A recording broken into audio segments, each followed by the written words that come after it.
Olá, meus amigos do Instituto de Urologia, Robótica e Oncologia de São Paulo, do IURO. Grande prazer estar com vocês aqui hoje. Ao meu lado, dois urologistas da nossa equipe, Dr. Paulo Maron e Dr. Rafael Gronevaldi, também urologista, recém-chegado aqui no nosso grupo. E hoje nós temos dois casos, é um domingo, então a gente tirou esse final de semana realmente para não deixar a nossa fila de atendimentos muito longo. E temos dois pacientes, em casos semelhantes, mas com algumas nuances. O primeiro paciente que nós vamos operar agora é um senhor de 71 anos que já tem um histórico de um infarto há mais ou menos 5 anos atrás, correu tudo bem, hoje ele está completamente controlado e acabou descobrindo um câncer de próstata de alta agressividade. Naquela escala de agressividade que vai de 2 até 10, ele descobriu vários focos de agressividade 9. E a particularidade da cirurgia dele é que, e é isso que eu vou perguntar aqui para os meus colegas, quando nós fazemos a retirada dos gânglios que ficam ao redor da próstata e qual a extensão. Isso é diferente de paciente para paciente. E o segundo caso do nosso dia é um paciente um pouco mais jovem, tem 64 anos, que descobriu a doença, nesse caso, um pouco menos agressiva, né? 7 na escala de 2 a 10, mas ele também vai ser submetido a essa retirada extensa de gânglios. Então, a mensagem para você é: quando você vai perguntar para o seu médico antes da sua cirurgia, doutor, vai ser necessário retirar o gânglio na minha cirurgia? E qual a extensão dessa retirada de gânglios? É isso que a gente vai tentar explicar para vocês. Paulo, bem-vindo. Queria que você falasse para a gente como é que nós avaliamos antes da cirurgia o risco do paciente já ter gânglios fora da próstata. Bom, essa é uma decisão importante, né, para comentar o paciente antes da cirurgia e mostrar para ele a importância de fazer a retirada desses gânglios ou linfonodos, né? Então, a gente sempre coloca, né, o uso de prática, ferramentas, inclusive online, que hoje a gente tem, né, baseada em dados clínicos, né, do paciente, tanto como PSA, quanto o próprio nível de agressividade da doença, extensão ali na ressonância, exame de toque, tudo isso faz parte de uma análise global ali completa para a gente definir se faz sentido a gente fazer a linfadenectomia.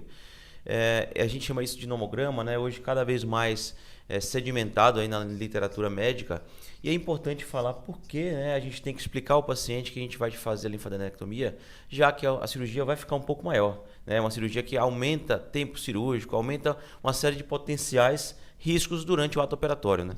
Então a gente tenta não submeter todos os pacientes de forma cega a uma cirurgia mais intensa. Então a gente tenta sempre selecionar a cirurgia que seja a menor cirurgia possível para cada paciente. Rafael, mas o que é linfonodo, né? Eu acho que a gente tem que voltar um pouco e explicar aqui para quem está nos assistindo o que é linfonodo, o que é linfadenectomia, né? E qual a importância dos linfonodos, tanto no câncer quanto em outras doenças? Explica para quem está assistindo o que é o linfonodo, afinal. Com certeza. Acho que um jeito bom de saber o que é o linfonodo é quando a gente fica gripado, que a gente tem aquelas ínguas que aparecem no pescoço, aquelas bolinhas, né? De alguma forma, aquele é o sistema imunológico tentando combater esse resfriado nosso. Uhum. Da mesma forma, quando a gente tem o câncer ele vai tentar se espalhar e o nosso corpo, nosso sistema imunológico, ele vai tentar combater esse câncer dessa forma, segurando esse câncer nas ínguas, né? Não é todo câncer que vai se espalhar, a gente vai ver a agressividade do tumor, mas de alguma forma ele vai acabar sendo retido nesses linfonodos. E a gente faz a linfadenectomia para a gente tentar ver a extensão desse tumor. A gente tem que estadiar, né? A gente tem que ver até qual ponto foi esse tumor, para a gente também determinar outras terapêuticas se forem necessárias, né? Por isso que a gente vai ver caso a caso, igual o Dr. Paulo falou. A gente vê a agressividade do tumor, a gente vê características do toque, o PSA, para a gente determinar isso.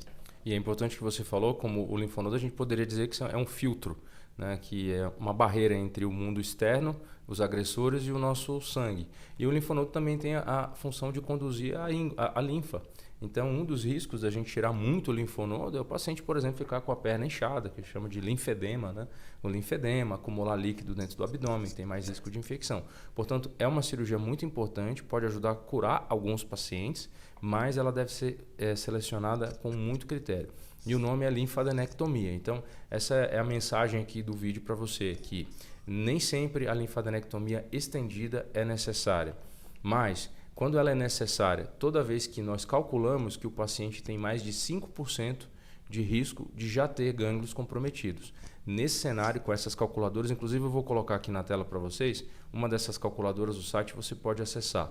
Então lá dá para traduzir para o português e você lança junto com o seu médico as suas características e você vai ter um raio-x, digamos, de qual o risco de ter linfonodos. E além disso, essas calculadoras, Paulo, fala para a gente, elas também podem falar do prognóstico, porque além dessa informação dos gânglios, elas também dizem outras questões, né, sobre como vai ser o futuro do tratamento desse paciente. Exato. As calculadoras, além de mostrar os linfonodos, que são a primeira barreira de proteção, como a gente comentou, mostra também a chance dessa doença se estender além da próstata, né? Ou seja, além da cápsula prostática. Então, além disso, a gente consegue ver esses detalhes também de... isso faz diferença, porque quando eu for operar, eu vou falar, olha, essa é uma doença que tem muita chance de estar fora já da cápsula. Eu preciso ser mais amplo na sua cirurgia, né? Então eu não consigo preservar algumas estruturas, eu vou precisar ser mais amplo no seu ato operatório. Então isso é um dado importante. E além disso, como o Bruno comentou, a gente tem dados prognósticos. O que significa isso? Essas calculadoras falam para a gente, um paciente naquela situação como a sua, qual a chance de sobrevivência da doença ao longo do tempo. Então isso é muito bom e é muito importante porque você vai entender o seu risco da sua doença, né? Sua doença em si, porque não é todo paciente que tem câncer de próstata que tem o mesmo risco, né? Então essas calculadoras ajudam muito a gente mostrar para o paciente esses riscos. Perfeito. Bom, para o vídeo não ficar muito longo, eu agradeço aqui a sua atenção.